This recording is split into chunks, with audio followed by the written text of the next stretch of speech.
Csaba, warmest welcome to Genius Leadership Podcast. Thank you so much for having me. I'm super happy to have you. And to be honest, I'm usually preparing a couple of questions to have as a guidelines for myself to guide or to facilitate the conversation. And with you, I just give up in the process of preparation for this conversation because there are just too many fascinating and very important paths that we can take. So I trust the process, and I just believe that we'll find those most important parts in your studies and what you do to communicate with my audience. Let's see how it goes. So my first question to all my guests is what is leadership and who is a leader for you? I think it's a really popular topic and a lot of people have different definitions. To me, the definition is slightly different probably because a lot of people are inspiring to be a global leader before they know how to get along with themselves and with the people around them. And I think that is the foundation. Before you try to inspire millions of people, try to get along with yourself because you can get away from any relationships except for the one with yourself. And often that is the missing piece. Because if you don't know who you are, what you stand for, and your self-esteem depends on external source of approval, it's a really fragile place. And a lot of people have that problem. So they overcompensate. They have to bully others to feel important, or they have to hide to feel safe. And those are not leadership qualities. But that's the most difficult part and the foundation. So leading yourself, that's what you're saying is the most important. I'm so aligned with that. And my practice, I'm helping leaders in their leadership development. And 80% of the work we're doing is actually within themselves. So I talk about the 3 dimensions of leadership, how you leading one-to-many, one-to-one, and then dimension of one. And the dimension of one is the most crucial and the one that is mostly ignored quite often. So I really love that you start with that and you say that this is the most important part. You can't really get away from yourself. And when you try to do that, you're hurting yourself and the others. Yeah, exactly. Because that's uncomfortable. Because chances are that you find something you don't like. But if you don't face your demons, then you become one. And you talk in your book. By the way, everyone listening, tuning in, I highly recommend Csaba's book. We'll put the link in the show notes that it's easy for you to grab your copy. It's a super fantastic read, very entertaining, but at the same time very enlightening, and given a lot of practical tips. So there you actually try to shift the focus from seeing that the change, we have the resistance to change, because if something is not working within me, it means that it's bad. And you're suggesting to reframe it. And let me quote it. You say, how about upgrading ourselves and our environment instead? We're awesome and we can be even better. I really love that. And tell me more about how you're helping people upgrade themselves and their environment. The language is really important because when you tell people or a company to change, it implies that they are not good enough. And nobody likes that. And often people talk about a huge transformation as if it was really inspiring. But most people hear that, oh no, that's too much work. That's too much hassle. I don't like that. So, immediately they get defensive. So that's not ideal. But if I tell you that you can be yourself, but you can achieve much more with the same amount of energy, you can stop fighting what you don't want. So you have more energy to build what you actually want. That's a very different story. It's nothing is wrong with you. It's you, but an upgraded version. So we focus on understanding who we are, the underlying values and drivers, because 95% of our actions are driven by values and beliefs we are not even aware of, but we think that we are so objective. And when things get difficult, we try to control the external environment instead of controlling the only 3 things that we can. And that is what you pay attention to, what meaning you attach to it, and what action you're going to take. Nothing else. So that's all about the mindset. But how do you fix something if you don't know how it works? I can use my smartphone, which is great. It makes my life easier. But if something goes wrong, I have no idea how to fix it. And most of the people are like this regarding the mindset because we don't learn about this. We learn about history and maths and physics. And yes, that's important. But mindset is with us 24/7. And it makes sense to learn about it. So how can people start learning about their mindset? First, if you really care about people, then you hurt them. And I know it sounds controversial, but people don't do anything until it hurts enough. So for example, when we do the training, the first maybe 20-25% is about understanding what is the cost of ignoring this topic and what is the benefit of doing it, because often they don't know it. So it's almost like running around selling insulin that, look, I've got insulin, do you want to buy it? Of course you don't. But if you let them know that actually you have diabetes, then I want your insulin. So, the awareness is often missing. And that's why I wrote the book. It's not about telling people what to think. It's about helping them reflect on some of those outdated and incomplete ideas that might cause more harm than good. So that would be step one. You realize that you're missing something. We are moving people from unconscious incompetence to conscious incompetence. You know you're missing something. You know it affects you. Until then, you're not going to do anything. One of my favorite saying is, I think it's Native American, that you cannot wake up somebody who is not asleep. And a lot of people are like that. But if you lead by example, people can see that you are happy, you're successful, you're not that stressed. They ask you, how did you do that? Yeah. And that's when they pay attention. Instead of running around and converting people that, look, I've got the Holy Grail. Here it is. I tell you what it's like. That is not very useful. And I see it with my example. For my first clients, way before I started focusing on leadership coaching, was actually where friends and colleagues who came to me and said, Anna, I want to think like you. I want to react like you in those stressful situations at work. Can you teach me? So it was like unpaid work. It was just really out of passion. And I saw that, okay, people need what I can offer, how like my way of thinking, and that I would train myself. It's not something that came to me naturally. So that's what we were doing with them. And it was really great example for me to show, like that showed me like, okay, I need to walk my talk. And that's the most powerful way what I can give to my clients. When we discuss sometimes, incredible. Yeah, and that's sometimes very powerful when they actually get into my brain and they're like, Anna, so this is the situation, how should I do? And I'm not telling them how they should do. I'm saying, okay, this is how I did it myself, for example. Now let's see, what do you hear when I say that? How do you react? What are the thoughts and the reactions and emotions that come up when you hear this answer? And then we work from that, because then they get some alternative scenario to reacting. And at the same time, we start playing, okay, what lands for them, what resonates and what doesn't, what kind of resistances they have. So sometimes it's very powerful to have those examples of, okay, this is how I live my life. Let's see how you interpret it, and what of that can you take or do you want to take? And then we teach them how to take that into their life and in their habits. Technically, you described almost the definition of uncommon mindset, because the official definition is that you are able to see the same situation from different perspectives, so you can make better decisions, and then you can choose to respond instead of just reacting. And that's exactly what you described. Because we see the world from our own perspective. It kept us alive. Why would we doubt it? It doesn't make sense. It's something that most people need to learn. Yes, some people are lucky. I wasn't. That's why I lost my first company. I thought I was doing the right thing, but I was wrong. And it turned out after my research that millions of people have the same problem. So, if somebody is smart, they learn from other people's mistake and success. And I had a fair share of both. If they think they know everything, it's fine. They are free to make their own mistakes and create their own success. That's the idea behind it. Yeah, that's so powerful.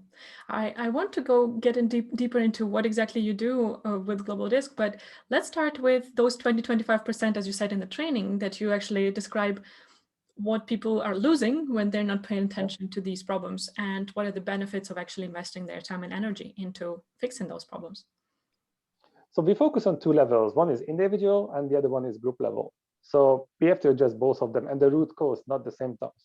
And here's the problem, that it doesn't matter how much you reflect on things you don't know about, like those 95% of underlying values and beliefs. You can think about the symptoms, but not the root cause of the problem. You can think harder, but it's pretty much like trying to decrease pollution by increasing the traffic. Try it, but it doesn't work. So we give people the blueprint, and that's important. The blueprint doesn't take away the uniqueness of people, but it gives you the structure to dig deeper with the right information. Because if you don't know the word for something, if you don't know the concept, you're not going to recognize it, just a symptom. So that's important. And if you look at, for example, the research in terms of how much potential is lost in a company, then 60 to 80% of all problems stem from strained relationships between employees, 60 to 80%. And the top three reasons: clash of values, clash of personalities, and poor leadership. And all three of them stem from the same source: the lack of understanding of why people think and behave differently. So it makes sense to focus on that. And that's why we give them the blueprint. It's not about technology. It's not about policies. It's about people, because they clash, because they don't feel safe. And that's where the potential is lost. Or if you look at the interaction gap, 90% of business is interaction between people who think and behave differently. So most companies focus on hiring the best of the best, hoping to create synergy by combining their skills. But in reality, on average, 79% of potential is lost because of that. Is that good for the business? No, really. It's all money left on the table. So when we talk about growth mindset, most people think about thinking positive, learning from our mistakes. And yes, that's all important. Because if you don't believe that tomorrow can be better than today, why would you put the work into it? But that's not where the potential is lost. You know, like in the German language, the highest level of praise is when nobody's criticizing you. So what if the highest level of growth is when you stop wasting your potential, when you stop ruining relationships around you, when you stop losing out on opportunities because of friction with people who think and behave differently, and maybe even more importantly, friction with yourself, self-sabotage. And as a leader, an entrepreneur, probably you know what I'm talking about. Hell yeah. I do. And it's actually, you're tapping into something very important. With me getting into entrepreneurship, they say about the new levels, new devils, right? And I feel like no, those are old devils. They just never had the situation to show up in. And that's what I'm facing at the moment. And I had to work through a lot of self-sabotage, and I'm still not completely done with that, just because it is a very new situation and where I really need to relearn or learn about new myself or different parts of myself that I've never used before. Thus, I never needed to know about them. Yeah. So now it's really this huge process of getting that to consciousness and actually learning how to navigate that. That's quite a process. That's when we talk about leveling up. And it's very similar to what you said, because it's from the gaming industry. You know, when you play a video game, then you go through the level and then you have lots of challenges, you learn new skills. At the end, you have to destroy your monster. If you don't, you start over. If you can, you level up and you have a new set of challenges. But most people don't destroy that. The monster is still alive, so they start over again. They end up in the same bad job and bad relationship, and then they blame somebody else again because they don't know how to level up. The level is not going to be easier. It's just another level. But that's about fulfillment. And there's no point in blaming other people. It makes more sense to take responsibility for your own growth. That's the only thing we can control. So that's why I like talking about leveling up, because it doesn't imply that you're not good enough. It means that it's a never-ending journey. When people say that I've got growth mindset, I'm done, I said, definitely, that's a sure sign that you're not. Yeah. That's actually something we discuss with quite a lot of my clients. They get this resistance when they're like, okay, when am I done? And I'm like, never. I hope that I will never stop developing, because that's the point of it. That's the beauty of it. And I really need to work with some of them through a lot of resistance of seeing this as I'm so it's so tough. Why do I need when am I done? Come on. And I'm like, look at the progress that you're getting. Look at the elevation of your lifestyle and your thoughts from what you're having, and think about it, that it's not like there is always some new level in that, and there is always more joy coming from that, and lightness and the ease with life. And this is the ultimate goal for me, to just keep exploring and seeing, okay, where can I elevate myself even more? And it's just it's the beauty of it. And it's so important what you're doing, Csaba, with bringing awareness to that and actually showing people how to do it in a fun and easy way. So let's talk about the fun and easy way, how you're actually teaching people to elevate themselves and to level up. I don't know if there's an easy way, but maybe easier, because our brain was designed to keep us in the comfort zone, to keep us efficient. So telling you that get out of your comfort zone is like go against nature. Why would you do that? We are not wired that way, unless you know that you have to, because sitting in the comfort zone feels good, but it's the most dangerous place, because the world is changing. Yes, you can reject evolution, that no, it's not true, it's fake news, but the world is dynamic, it's changing constantly.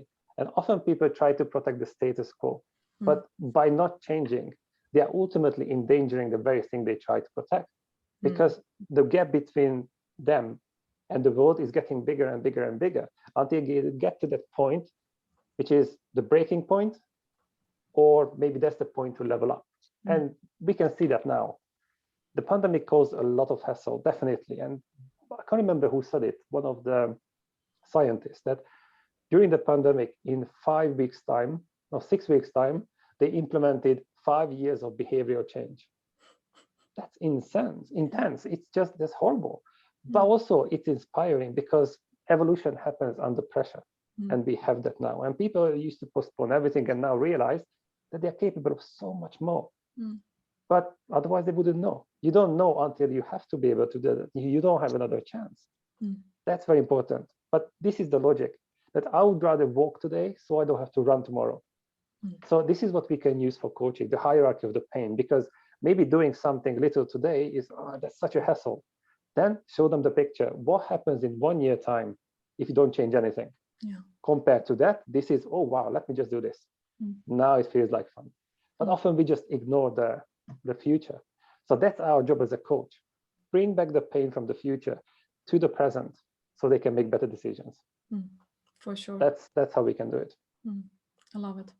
And I have so many things here to tap into and go as the next discussion, but I'm just having a hard time to choose. But let's talk about the self-inclusion. You mentioned about the self-esteem and how we really need to build our self-esteem within. For me, self-esteem definition is actually that's something that's your core, that is not depending on external circumstances.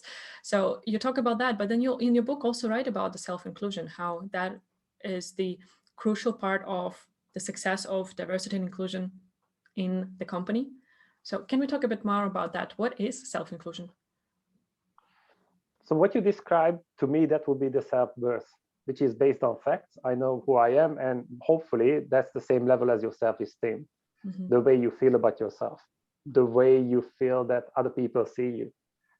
And often people confuse the two, and they think that their self-esteem is the self-worth, and that depends on other people around them, and that's really dangerous. So that's why we focus on the self-worth. Find out who you are first, build that solid foundation, so you can be wrong, because really confident people can say, sorry, I made a mistake. Sorry, I don't know. Insecure people are not going to do that. They're going to attack you or they're going to hide it. And at the same time, how can you be inclusive towards others if you cannot even accept yourself? And we can see this now. That's a real pandemic, that people don't have the vocabulary. They don't have the awareness. They don't know how to upgrade their mindset. They spend much more time on internet. They have a coffee with other people. But when was the last time they spent 45 minutes with themselves? Without music, without TV, without a book. Just think about, who am I and what do I want? I'm pretty sure that most people don't have that. It's because it's not normal. Nobody told them how to do it, but that will be the foundation. So inclusion is important, but it starts with us. Because if you cannot accept yourself, then maybe you can be inclusive towards others, but that's not necessarily healthy, because that leads to martyr syndrome. I hate myself, but other people need me. I love them. And you know, for example, my mom is very similar in that way. She would do anything for us, for her kids, but for herself, not so much. And that is painful to watch. But it's very difficult to change the mindset or to upgrade it when you're 50 or 60. And definitely, I know that it doesn't matter how good you are, these things don't work in families. You try to use your knowledge with your family, no, it's a failed mission. So I learned that lesson, definitely. So to me, that's the definition that, for example, nowadays, especially the younger generation, they compare other people's highlights on social media with how they feel inside. And that's a massive gap. And they think that's real. And because they don't have the tools to get by, to get along with themselves, they find it hard to get along with other people. And that's why we should focus on that first. That's self-inclusion for me. Yeah. So what I hear is one of the powerful instruments for that is to just sit down, shut out the external world and reflect, write down things, thoughts about yourself and your values, what you want in life, your dreams. Is that what you're suggesting, Csaba? I think it's a good sign, definitely a good start as well, because it means that you're interested in it. And then you spend energy on finding out who you are. Having said that, that's not enough. Because you still don't understand your own underlying values and drivers. So often people try to change their behavior without upgrading their identity. They don't know what those psychological needs and values are that drive the behavior. And once you find that, you realize that you're not going to change your psychological needs or your values. That's unlikely, or at least it's not a sudden thing. But if you pinpoint the behavior that you use to meet those needs, and reflect those values, you know exactly what you're doing and what is the feeling you're looking for, and you realize that behavior is not good for me, then you can replace it with a more empowering one, a more resourceful behavior. Then it's sustainable. But if you try to change behavior without understanding that, there's going to be a problem. For example, how many people stop smoking, and then after that they start eating and they say, I got fat because I stopped smoking. That's not really the reason. You were smoking for a reason. What was that? What were you looking for? Was it the feeling of significance because of the ads, the belonging, smoking with other people? Is it the feeling of certainty because you know exactly how you're going to feel? Is it the need for variety because you know that it's going to change your mood? Because if at least three needs are met, then it can become addictive. So think about it. What are you looking for? Why did you do that? And replace it with a more resourceful behavior. Yeah, that's very powerful. I quite often have to want to do the exercise of ask 5 whys to dig deeper with my clients, and that brings a lot of they don't like it quite often in the beginning because that really brings them out of their comfort zone. But when they get to that 4th and 5th level, they just see this lighting up, now we're talking. And then it's so much more easier to change the behavior, or especially the reactions, because quite a lot we start with fear or anger, frustration, and then we start, okay, why? And I just really buzz them until we get to that deeper level, and they're like, and you just see that relief, and they just, it's so much easier to change the behavior then, because you understand, okay, it comes from your primary needs, like safety, as you said, significance, and love. For example, quite often frustration comes from the fear, and fear is because you just have some misalignment with the love that you feel for those people. And when people realize it, it's so much easier to switch it and say, hey, I love you, and that's why. So it just brings a totally different level of understanding yourself and your reactions. The challenge is that it's difficult to do it to yourself. And that's why even the most successful business people have coaches, not because those coaches are smarter, it's because they give them a different and more objective perspective. And I think often that's the missing part, because there's this misconception that if you have a coach, it means something is wrong with you. And I think hopefully it's changing now, but that used to be the perception. What an important point here, Csaba. I actually get sometimes this question from people whom I'm connected with potential clients, and they're like, do you invest in yourself? And first time I got the question, I was like, why is he asking? It's so obvious that of course I do. But then I started reflecting, okay, why is he coming from that? And for me, it's really obvious. Like, yes, I'm a coach, but just as with families, we can't really solve the problems that we are solving for our clients, for our family members. It's the same with ourselves. Just because I'm a leadership and personal development coach doesn't mean that I can do it for myself. And ironically, one of my good friends whom I've been coaching for a while, now I still coach her, but sometimes our sessions turn around and she coaches me and uses the methods that I taught her for her life on me, because she sees that need. And that's the beauty of it. Like you actually, like I'm always very open about that I always invest in myself because I can't help myself. It's just human nature. And what do you think has triggered this shift that you see, that you're seeing that people start appreciating coaching a bit more and seeing that it's not the sign of something is wrong with you, but it's actually the way of leveling up? What has triggered that transformation? I see a positive and a negative side as well. So the positive side is that the perception is better now, and I think there's more awareness about it. Thanks to the sport, for example, they realize that even the professional players have a coach. And I think even now the business people are more open about the fact that they have coaches, because they have very different perspectives. But on the negative side, I think a lot of people got into coaching for the wrong reasons.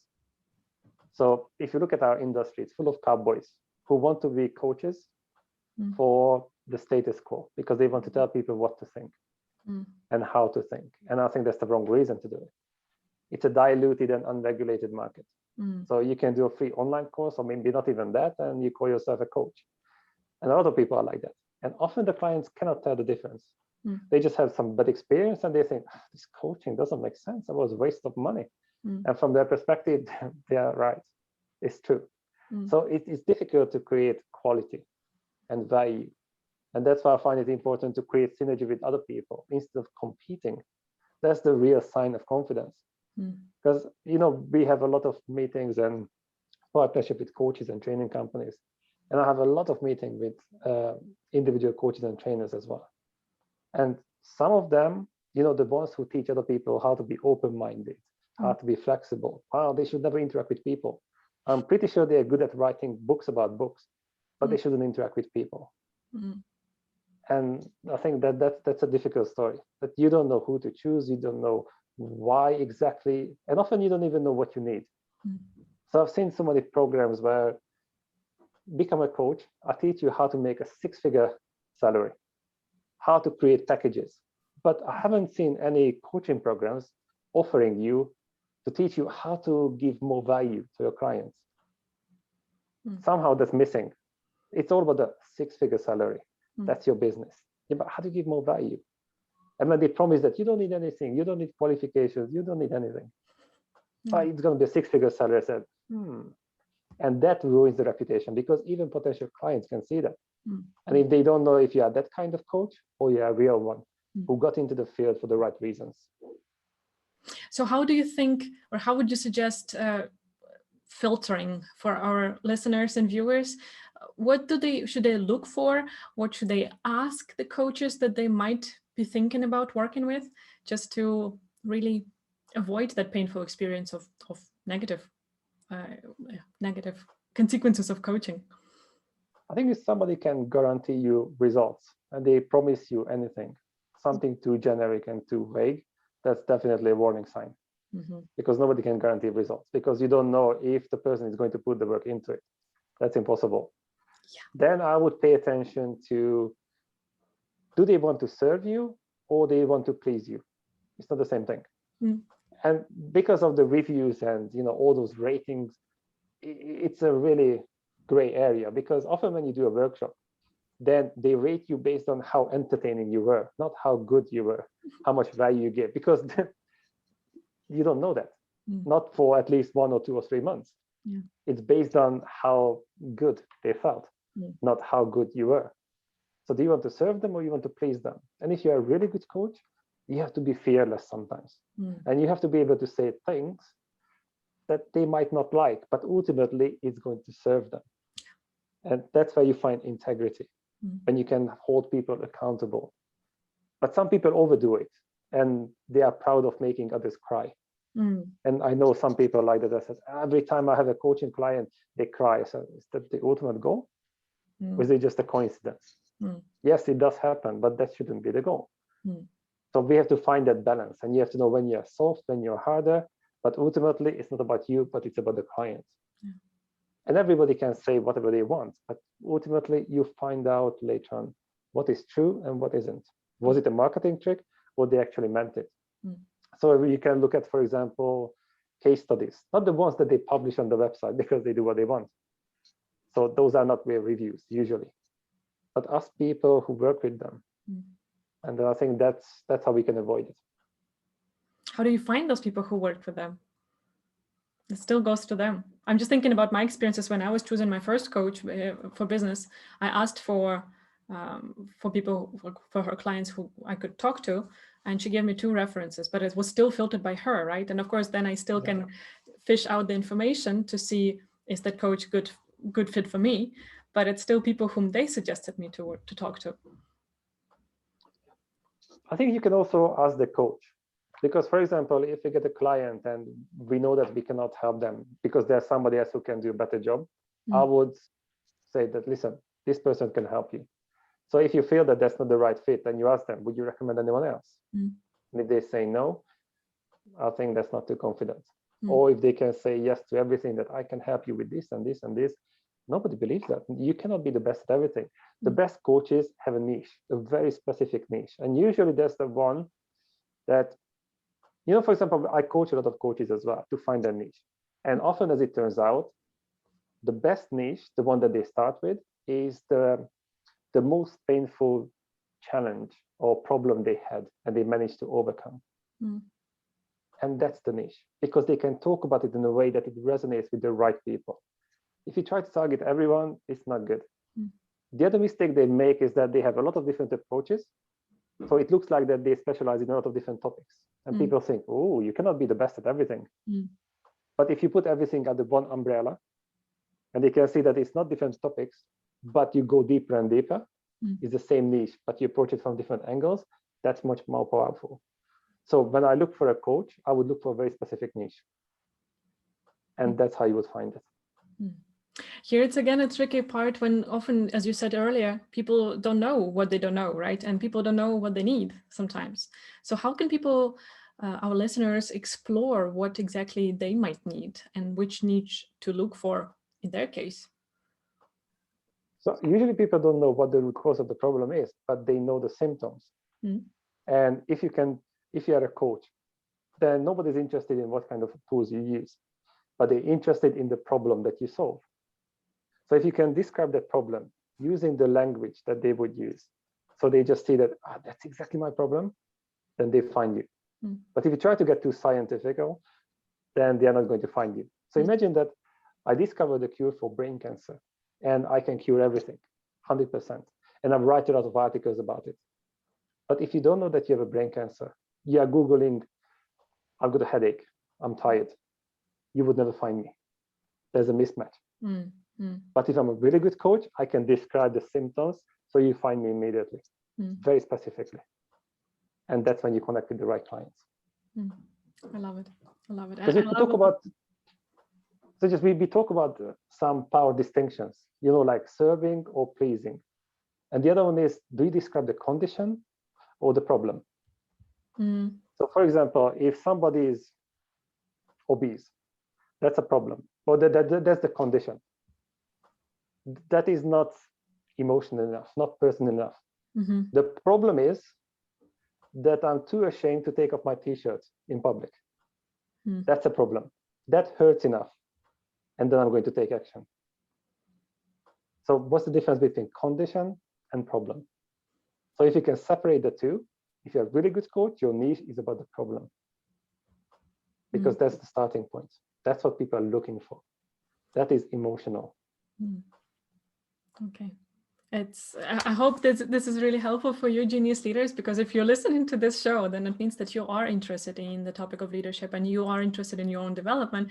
So this gives you some help to understand how to navigate this space that is quite overloaded. And I'm, to be honest, Csaba, I'm usually using more consultant than coach because I know that it's a very overused word and I'm not a certified in coach myself, and it's just difficult to really label myself in a way that feels suitable for what I do and how I do it, but also not putting kind of different or wrong expectation on the other coaches, so to say. Like there is a space for everyone and there is a need for all the services, right? So it's a tricky topic, and hopefully this discussion has helped you, genius leaders, to navigate it a bit better for your own needs. But let's go back to the workplace a bit, Csaba. I would like to discuss the problem of the managers. And you talk in the book about the 5% that are the kind of the worst, the least engaged people in the workplace are the middle managers, and how that is creating huge ripple effects and creating lots of costs for the workplaces and for the systems in general with the healthcare. So shall we talk a bit about that and how to tackle that issue? Yeah. So for example, if you look at the investment in leadership training, then around 72% of that budget goes to senior leadership. And not much goes to the middle management, which is, according to the Gallup research, the most disengaged layer for companies. So think about that. It's almost like a filter. They're filtering information and hassle up and down. They don't belong to the leadership. They don't belong to the employees. It's almost like a filter. And what happens when the filter is clogged? The system breaks down. And they lead around 70% of the workforce. They are the ones who should implement the employee engagement and well-being programs, which doesn't make sense because they're already in survival mode. Having said that, this is not a criticism at all, because often the best employees are promoted to be a manager, which is a completely different role. It's almost like telling you, you're such an amazing coach, so I promote you and you can be a dentist from tomorrow. And I give you hassle because you're not a good one. That's not fair. So we should focus on that, because by the time they become senior leaders, they have a massive baggage. Would it make sense to give them more support so they have less baggage later on? Because if the middle managers are in survival mode and they are pissed off and stressed, then the employees are going to feel it as well, and ultimately your customers. So the goal is to make your employees and your customers feel valued and understood. And that's the problem with using common sense and good intention, because that implies that everybody's like us. And that's not true at all. And that creates a huge mindset gap. So for example, according to Salesforce, 80% of the CEOs believe that their customer service is excellent, 80%. But if you look at the actual data, only 8% of customers agree with them. That's insane. Now, the problem is that 91% of those people are not going to say anything. They just go somewhere else where they feel valued and understood. The remaining 9%, oh God, let's go on internet reviews, because angry people are really, really talkative. But if you don't get feedback from the 91%, you don't know you have a problem. So you don't know how to improve it. And that is dangerous. Yeah. There was a very powerful statistics when I read it in the book. My jaw dropped really, that this mismatch of understanding how our customer service is versus how our customers perceive it, it's huge, 10 times. That's just blows my mind. Yet this is those mismatches we see so much in a lot of different perceptions within the company, right? Especially when we talk about multi-levels and how it really is different. I just remember that during my studies, I was doing some case study with a big corporation, and I studied project management. So I wanted to review how their program management office is working, what kind of systems they have, and so on. And I interviewed one of the top managers in that company. It was a company of 17 at that moment, 1,000 people globally, and she was on the third level, from like second level from the CEO. And then I interviewed a project manager, and the comparison was just, or the mismatch was completely incredible. She was saying that, yeah, we have all these structures and systems to use and so on. And then he was not aware that they were supposed to use those. And that's the tragic tragedy of what you're talking about with that filter broken or clogged, that the middle management, they are too busy. They are in the survival mode, so that they can't really communicate well to their employees that, hey guys, we have those systems, let's use them. How can we use them to actually reach our goals with the projects and so on?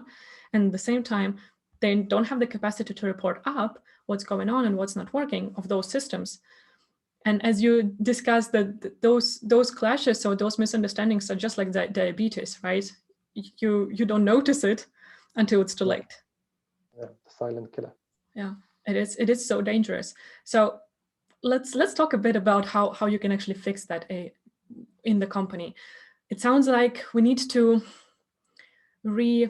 redistribute the investments in the leadership coaching so that we actually support more middle management. Is that? Yes and no. So, for example, my research showed that around 90 or 95% of companies buy and sell people solutions created in the 60s and 70s. And there's nothing wrong with that, because we love our great grandparents, but we have very different challenges. When those people answered the questions, there was no internet, no EU, no cheap flights. That was a very different world. Yet 90-95% of companies use those models, and we can see the result of that. The other issue is that if you overcomplicate things, people are not going to use it. So if you have 10 different frameworks, which one are they going to practice enough times so they can actually use them? So that already doesn't make sense. The other thing is, when you talk about culture and mindset, then they sound fluffy because you cannot hold them in your hands. So we focus on the 3 invisible forces that can make or break a team, and that is cognitive diversity, psychological safety, and cultural intelligence. It's hard to see them. You can see the symptoms, but not the numbers itself. So we can measure and visualize and leverage them. So when you hold your report in your hand, and I can compare your report with me or with the company, and we can objectively measure the mindset gap between what is natural to you and what is normal and rewarded around you, then we create a conversation. And also we make it as objective and tangible as possible, because nobody can use the excuse that, oh, you said it because I'm a man, a woman, or black or white. No, what matters is what's inside of you. And we also give you the language, the vocabulary to be able to talk about it, because often this is the missing part, because people are emotionally charged. They have so much to say, but nobody wants to listen. And that's not really ideal in an environment. So we need the right amount of friction in the company. If you don't have any friction, then it's too slippery. That means that everybody agrees, or nobody is brave enough to speak up. equally bad. If there's too much friction, then things get stuck. But you need the right amount of friction, and that's when growth happens. So we need that. But again, we have a power distinction there, which is it a relationship conflict or is it a task conflict? So there's a big difference between the two, because most people take it personally, they hate each other instead of focusing on the actual task. And that's the problem with cognitive diversity. That, diversity is pretty cool until somebody disagrees with you. After that, what happens? And that's why we hang out with people and we trust people who are like us inside, not on the outside. And we have plenty of case studies to show that there's a really colorful company. You can take a picture, it looks good. But is it diversity for PR or diversity for HR? There's a big difference there. And most companies focus on the PR value. I love this. They employ people who look different, but they think like them. And they have the same tunnel vision as a team, just like as an individual. So that's not good at all. Diversity is just the potential for success or disaster. It depends on how well you understand yourself and others. But again, it starts with you. This is something we need to learn. That's why we focus on psychological safety. Because what if you have a good idea, but you're too scared to speak up? Or what if 8 people agree and you're the only one who disagrees? Then, you know what, let's go with the flow. But that's where the potential is lost. If you speak up, are they going to punish you? Or are they going to reward you? Or at least they tolerate you? Because our topic is not a spiritual kumbaya that, oh, come to our course and you're going to love everyone. That's not true. The people who promise that, they lie anyway. For example, the courses that promise you that I can remove your unconscious bias and judgments. The only people who don't have biases and judgments are the ones who lie about them, or the ones who lack a serious awareness. We all have them. The real question is, how big is the distance between your biases and mine, and how unconscious they are? So we try to make them more conscious so we can upgrade them. We can optimize them. That's the goal. So there are lots of big promises out there, but they are misleading. And I think that is a problem. So we have to focus on this, how to create synergy before those differences turn into painful liability. So much gold, so many golden nuggets here, and I was just jotting down like crazy with a lot of ideas that I want to discuss further. But where do I start? I really loved what you said: diversity for PR versus diversity for HR. And you, as a company leader, need to really be aware of what are you going for. And as you said, just the kind of cognitive diversity is so much harder to measure in some ways, unless people know the right tools. But it's so much more worth the investment in it. And I wanted to actually ask you, you have called your tool Global Disc. Yes. And you're talking about this, that there are a lot of tools that were good when they were created, but now they are outdated. And I would guess DISC is one of them that is often misused, the classical DISC. Why would you choose to use that in your name?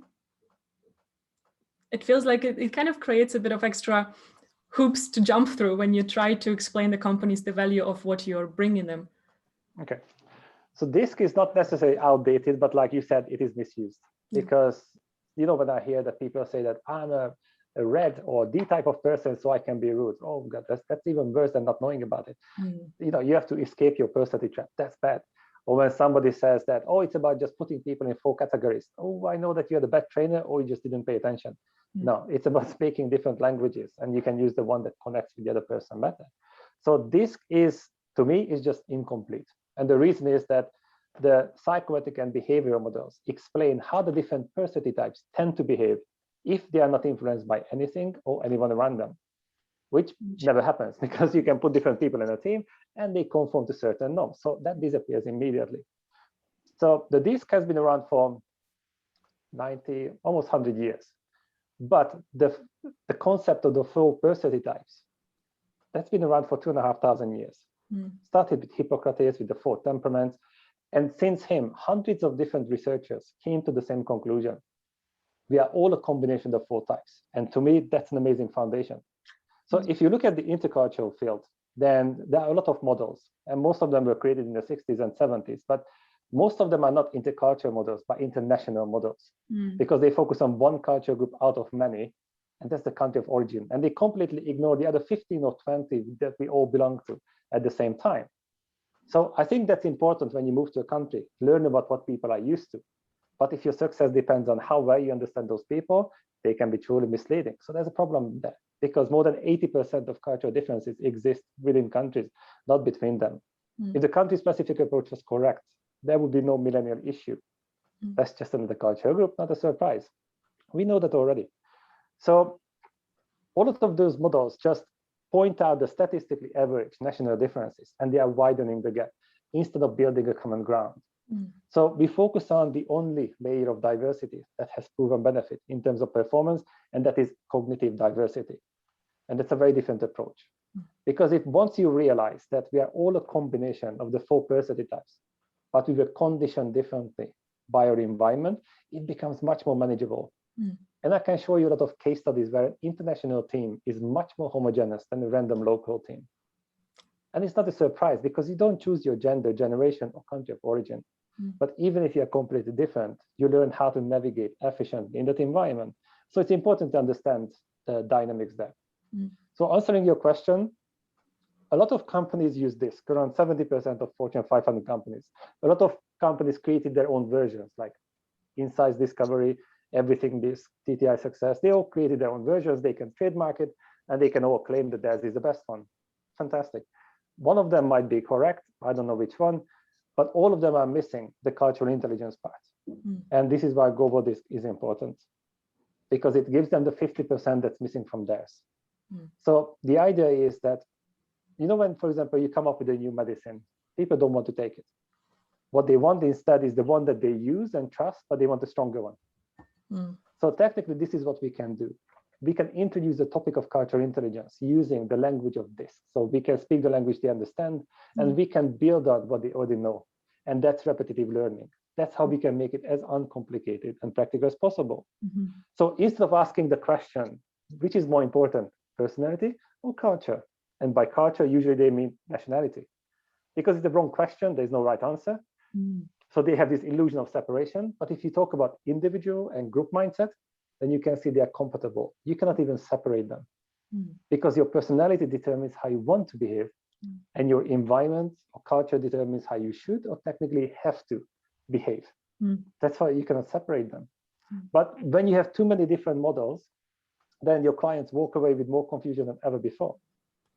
And that's not helpful. To me, a framework is practical if you can use it in real life without asking the other person to take the assessment, so you can read the report before you talk to them.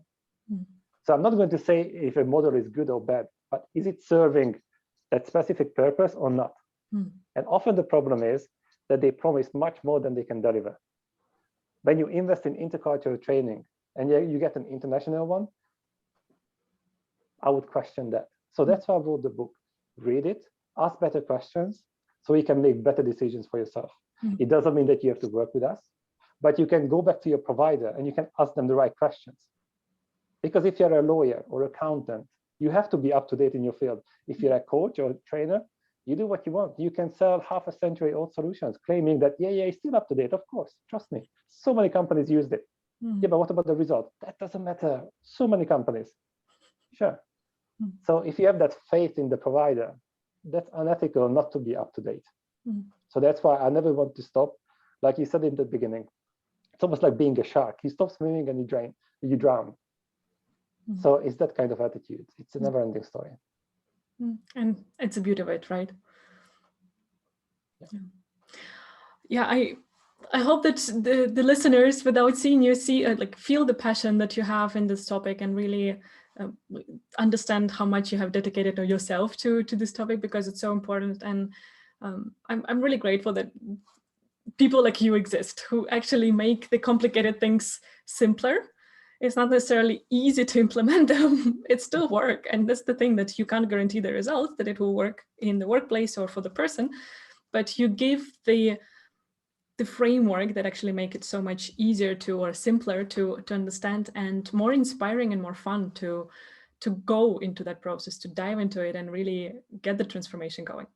So Csaba, if people want to learn more about you and what you do, or about the cognitive diversity, where would you guide people?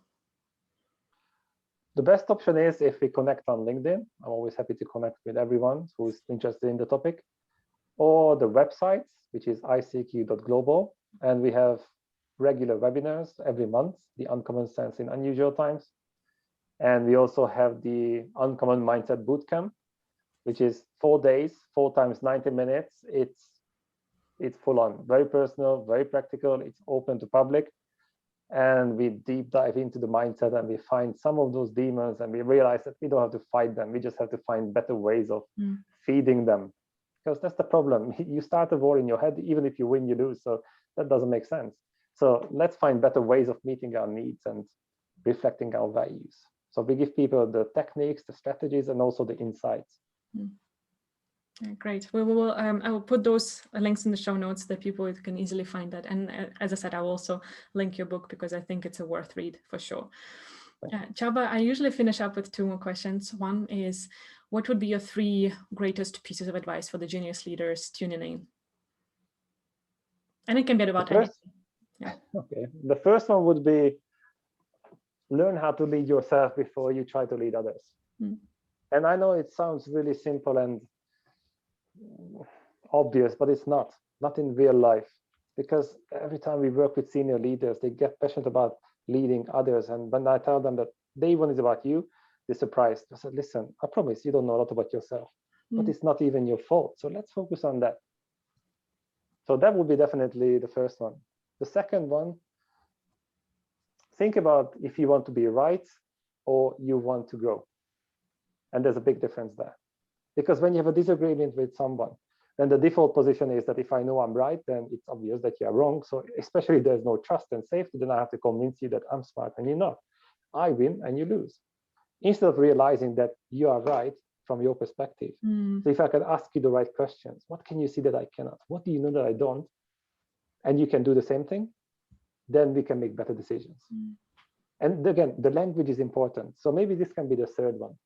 That if there's a disagreement, then don't try to make it binary. Just ask. It's not about, is it your solution or mine? But is there an even better way of doing things? You can ask this question yourself or other people. Is there an even better? Because that also implies that whatever you do, it's okay. Because people do what they consider right, based on what they consider true, to get the best outcome they think they can. So it's not about criticizing anyone, ever. You do your best. But the question is that an even better way of doing things? If it's yours, fantastic. It's mine, fantastic. If it's a combination, good. Let's do it. But we are doing it. But for that, you have to be secure. You have to be confident. And that's where self-inclusion comes back immediately. Because if you are not, then you have to protect your opinion and your ego, and then it goes downhill. And I think it was Peter Kronz who said that being right is a poor person's self-worth.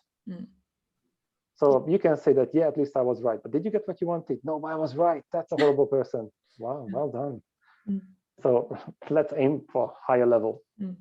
Yeah, I really love the question that one of the coaches who has formed me a lot, Mia Turnblom, she's also been on the show she was my first guest.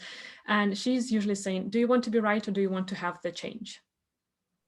And that's what you're talking about as well, right? What could be the even better solution? And I really like that turning, because it takes the judgment out. Yes, unless the people are triggered by change.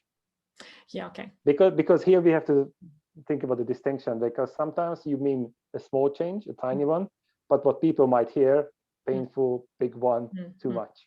Yeah, okay. So that can be an issue sometimes, because change. Okay, and now I'm translating from Swedish because she's Swedish, yes. And it might be a bit lost in translation.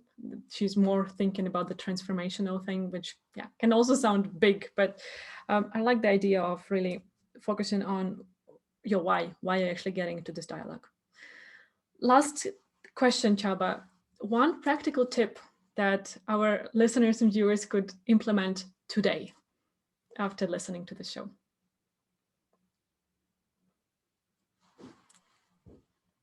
Then I have to repeat this, because probably this is the foundation.